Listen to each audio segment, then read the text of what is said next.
Ние сме подготвени за нов чекор напред. Чиста препорака за почеток на преговорите со Европската Унија во извештајот за напредокот на Република Македонија за сите нас е силен мотив за следната тешка, но достижна цел. Одлуката за почеток на преговорите на Македонија за членство во Европската Унија на самитот на министри во јуни е нашата следна цел.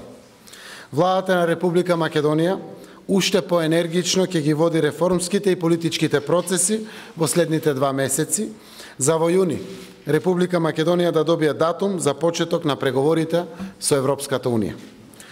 Цврсто сме определени да спроведеме одржливи решенија за суштински реформи и по планот 369, врз основа на извештајот на Европската комисија, ќе утврдиме нов план за реформската динамика до крајот на 2018 година, кој што најверојатно ќе биде поврзан со имплементацијата на она што досега го одлучивме.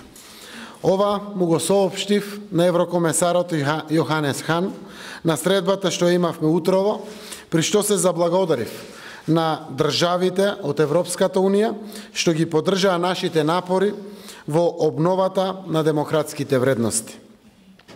Извештајот на Европската комисија ги вреднува сите наши досегашни заложби и отпочнати процеси за темелни реформи и инклузивни политики, што се одлика на една демократски ориентирана држава. Во изминатите 2 извештаи на Европската комисија, заради длабоката политичка криза, назадувањето со реформите и констатацијата за заробена држава, препораката за почеток на преговорите беше суспендирана и условена. Условена беше со обезбедување демократски амбиент и демократски реформи, согласно очекувањата на граѓаните, согласно договореното во Пржино и согласно препораките на групата на Прибе. Оваа година препораката е чиста и безусловна. Република Македонија го задоволува основниот политички критериум за членство во Европската Унија, што треба да овозможи почеток на преговорите за пристапување во членство во Европската Унија.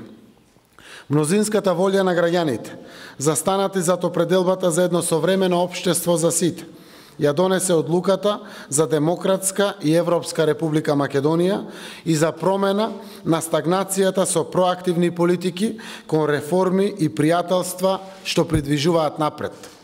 Сите знаеме и зошто. Затоа што членството во Европската Унија и во НАТО значи и подобра бизнис клима, и повеќе инвестиции, и повисоки плати, и подобар живот. И во оваа прилика, пред еврокомесарот Хан и нашите европски пријатели, сакам да се заблагодарам на сите граѓани, на граѓанскиот сектор, на политичките сите субјекти во државата за свесноста и одговорноста што ја покажавме заедно. Планот 369 што го зацртавме ги опфати итните реформски приоритети, нотирани во договорите од Пржино, извештаите на Прибе, забелешките на кои што укажаа во претходниот извештај Европската комисија, низ конструктивните политики на владата и низ соработката со сите засегнати страни и со широката политичка поддршка и вклученост на опозицијата во процесите, што е исто така вредно да се посочи.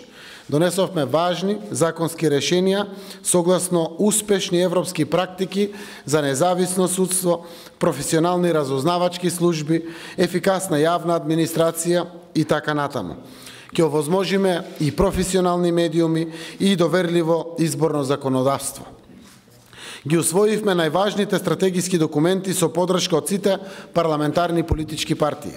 Ќе продолжиме заедно со опозицијата и со граѓанскиот сектор да работиме и заедно да ги носиме одлуките и за сите други стратешки граѓански, државни и национални интереси.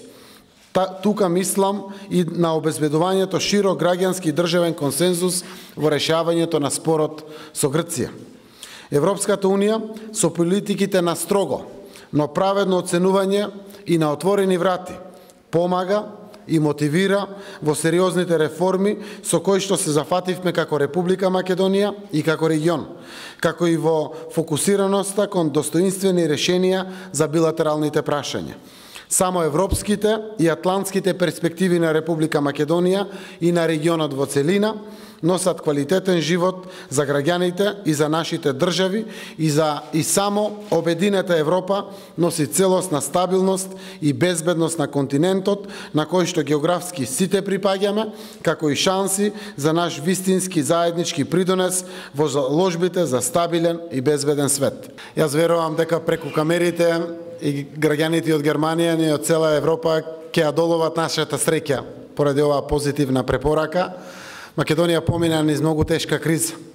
И ова е потврда за успешното излегување од кризата, враќањето на реформскиот процес и враќањето на јакнењето на институциите на системот во Република Македонија. Јас сум среќен што успеавме за толку краток период, заедно со граѓаните, заедно со опозицијата, заедно со сите чинители во нашето општество да направиме таков исчекор и да добиеме кристално чиста препорака, која што дополнително мотивира да продолжиме со имплементација на реформите, за да вистински ги почувствуваат и граѓаните овде во Македонија, но и да ги видат граѓаните на Европската Унија. Сакам да знаат нашите пријатели од Германија, граѓаните на Германија, но и на Австрија, на Франција и на сите земји во Европската Унија. Од малата Република Македонија може да добијат додадена вредност. Ние сме пријателска земја, имаме европска култура, имаме европско минато, имаме европска иднина и може да бидеме само позитивна додадена вредност на сите овие убави европски вредности и убави перспективи кои што испраќаат секогаш порака на останатите континенти за вредноста на Европа. Ние сме дел од таа Европа и ние припаѓаме во таа Европа и знам дека можеме само да ја донесеме на Европската Унија позитивни работи, отколку нешто кое што би се сметало како проблематично. Оваа земја е мала земја, но е голем пријател на сите членки на Европската Унија и на сите граѓани на Европската Унија.